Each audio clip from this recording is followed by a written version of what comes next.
It is that time of year again, and I'm here to give you guys my 2025 ladder predictions and medal winners.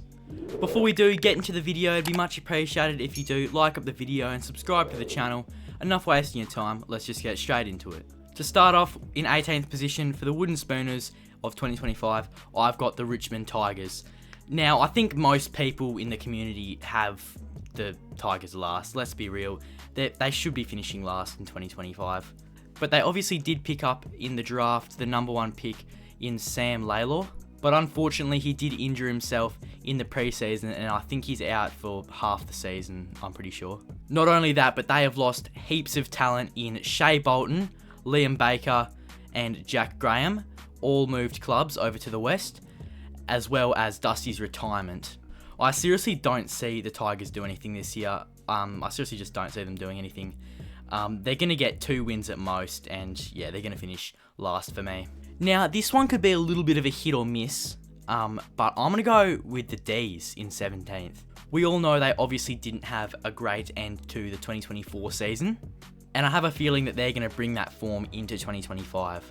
They won't be nearly as bad as Richmond in last spot. They'll probably get at least 6+ wins this year. But on the other hand, Clary is looking pretty good. Clayton Oliver, he's looked really good in the preseason so far. And I'm not too sure about Petrarca, to be completely honest. A few people may think that they might bounce back and make the 8, but they're not for me. In my opinion, they're going to be 17th. Next up, in 16th, I have North Melbourne. They're going to be heaps better than what they have been the past 2 to 3 years. And there's no reason for them not to get 6+ wins in 2025. And I have heard Harry Sheezel has been absolutely tearing up in the preseason. They did pick up a few alright players in the trade period, being Jack Darling, Caleb Daniel, and Luke Parker. So now Larky, it won't be just him in the forward line. Darling can help him a little bit up forward now. Next up, I have my Eagles. I've got them finishing 15th in 2025.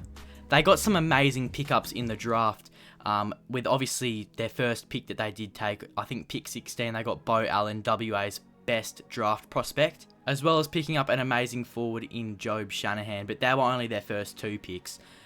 There were still many great players as well. They also managed to have a relatively active trade period, picking up Matt Owies from the Carlton Blues and bringing Liam Baker back home to WA and getting Jack Graham at the club as well from the Tigers. And from what we've seen so far, I'm pretty sure that all those players should fit in quite nicely into the squad. Obviously, losing Barras and Darling is going to hurt a little bit. I don't think losing Darling was that big of a hit, because we still have heaps of other key forwards who are up and coming. But yeah, down back, that Barras trade, that's really going to hurt us.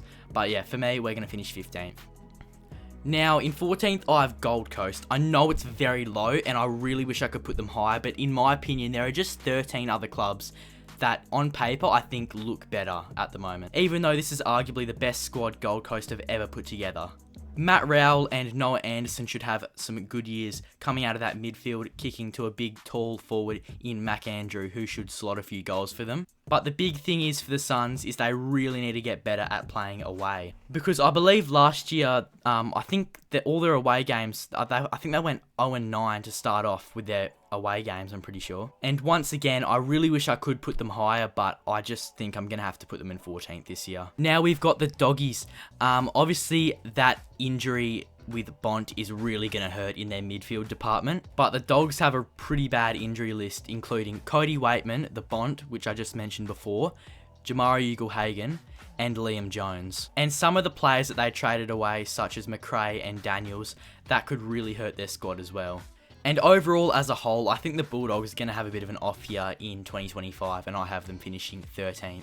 Next up, we have the Crows in at 12th. Over the trade period, the Crows actually managed to pick up some really handy players. And after that pracky match against the Lions, they're looking fit and firing for 2025. Now, similar to Gold Coast, I would like to put them higher, but quite frankly, I just think that there are 11 other teams that are better than them, in my opinion. Obviously, up forward, you've got Big Riley Thilthorpe, and I think he's really going to make an impact this year on the Crows season and kick 30 to 35+. Now in 11th position, I have the Saints. They did manage to pick up a few good players from the draft, being Toby Travaglia and Alex Taru. Obviously, with Mateus Philippou being injured for a little bit, till about halfway through the season, I'm pretty sure he's injured too. That could hurt them in the midfield department a bit. But when he does come back, I reckon he'll be fit and firing for the Saints. But really for the Saints, they're one of those like middle of the range teams where you can't really, it's kind of hard to predict. Like you can't tell where they're going to finish. So I just have them in 11th. In 10th position, I have the Bombers. I know some people have them a bit lower, but I think I saw their 2 pracky matches, their 2 preseason games, and Kako and Caddy up forward, they look like they're going to be really good this year, and they look like a really good team to watch. The only players that they really lost were Jake Stringer, but let's be real, he was coming to the end of his career anyways, and I don't think that's going to impact them too much. Now we've got Carlton in 9th. I actually originally had them in the 8 until all their injuries just started spilling out. Let me read you the injury list for a second. Charlie Curnow out till round 2. Jagger Smith out for the season. Their number 3 draft pick, just putting it out there, out for the season with a knee, I believe. Nick Newman out with a knee as well for the season. I think it's their main ruckman, Mark Pittenet. He's out till round 4. Corey Durden out till round 3 to 5, and the list goes on. That's just a couple. But to be completely honest, I don't see Carlton putting anything together this year, and I have them finishing just outside of the 8. Now we go into the top 8, and in 8th spot, just sneaking into finals, I have Port Adelaide. It's going to be a bit of an up and down season for Port, in my opinion. Obviously, with Hinkley announcing he will be retiring at the end of the season. And I think they will drop a little bit, but not to the point where they cannot make finals. Port Adelaide did pick up a few good players in the trade period, including Jack Lukosius, who will be that replacement for Charlie Dixon as their big, tall key forward. But then on the other hand of the spectrum, they've lost probably one of the best kicks off half-back in the entire league in Dan Houston. But to be honest, I really don't know with Port. It's a bit of a weird one for me. I don't know. I just have them in 8th spot. Now, in 7th position, I have the Hawks. Personally, I think the Hawks are not extremely, I think they're a little bit overrated going into 2025. They did manage to pick up some really good players in the trade period, though, with Tom Barras from the West Coast Eagles and Josh Battle from the Saints, to now strengthen their backline and possibly have the best backline in the entire comp. And the expectations for the Hawks are a lot higher to possibly even make the top 4, but I just don't think they're going to go that far. In 6th, I have the Pies. I think that they're going to have a relatively good year this year. After not making the 8 last year, I reckon they're going to be straight back up there. Even though they're 6th, I reckon that they're going to be one of the better teams in the 8, and their spot doesn't really reflect how well they're going to perform this year. They also obviously got a few good players from the trade period, including Tim Membry and Dan Houston. Tim Membry, I reckon he's going to absolutely step up and kick 30 plus goals for the Pies in the forward line this year. And Dan Houston, he's arguably the best kick in the comp off that half back. In 5th for me, I have the Sydney Swans. With the recent news of Errol Goulden's injury, I think it's going to be a lot harder for them this year, being he's going to be out for the first half of the season, something like that. And also John Longmire is stepping down as coach, and Dane Cox is the new senior coach, which I also think will take a bit of adjustment. And they did get thumped in the grand final last year by the Lions, and we all know what happens to teams that get thumped the year after in the grand final. They usually drop a fair bit, but in my opinion, I think that they're going to stay strong. They're too good of a side to drop out of the 8, in my opinion. They're just going to be too good of a side to drop out of the 8. So I have them finishing 5th. Now, to start off the top 4, in 4th spot, I have the Giants. They haven't really performed how I would have liked them to in the preseason games, the Giants. But then again, it's just preseason. They might not even be trying, and anything can really happen. They've arguably got one of the best midfields in the comp, being that they've just signed Finn Callahan. And in my opinion, he's going to have a breakout year this year, as well as adding the addition of Stringer into that already deadly forward line. And in my opinion, the Giants as a whole, they should have a good season in 2025. Now, in 3rd spot, I have the Lions, the reigning premiers, obviously coming off a big win to the Swans in the grand final last year. They could potentially have a premiership hangover, but just personally, I don't think that is going to be the case for the Lions this year. They're going to have another phenomenal year, obviously adding the likes of young superstar Levi Ashcroft to play in the midfield alongside his brother Will Ashcroft. With Danaher obviously retiring up forward, there's going to be a few players up forward that are going to have some good years, such as Kyle Oman and Eric Hipwood. And yeah, Brisbane, I reckon they're going to have another outstanding year and make it at least midway through the finals series. In a second position, we've got the Fremantle Dockers. I think that they're just all around stacked, all around the ground.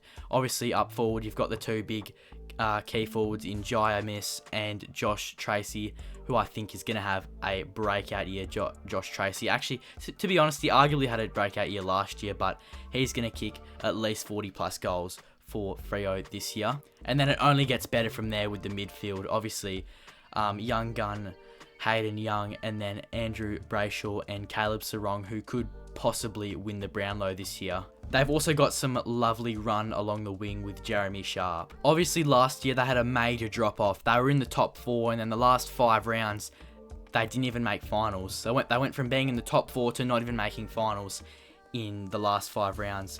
And that's mainly due to the fact that they had a lot of key players injured, such as Sean Darcy, Josh Tracy, and Alex Pearce.